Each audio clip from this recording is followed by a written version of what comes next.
Evit piv eo besavet a leor ti burzu du stess ar sorcerez. Savet ebet evit ar vugale, ad alektrip e pe war blad, am zonj beteg ar CP, c'est une PC daom.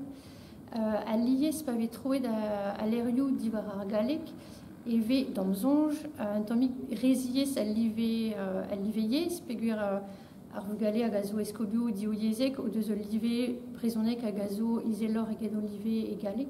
Setu ar pezh meus bet roan d'ober gant a lerioù-se e skriva un istor evit ar vugale bihan me braz a walar fin ar skolvamp hag CP unan, me gant frazennoù simtre.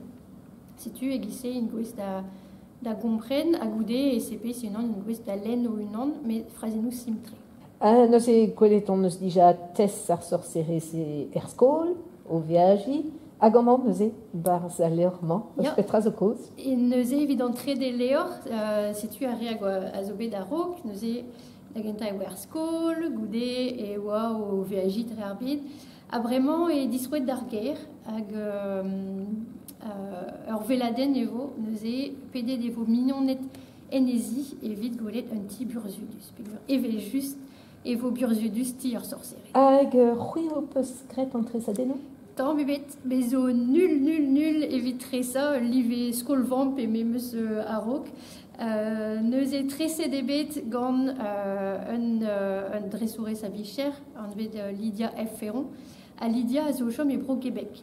Da la rede, ne gomz ket brezonek, neus e rede din trei ar frazennoù e galek, kas deik dre veil, non neus ket betro den em velet en a rok.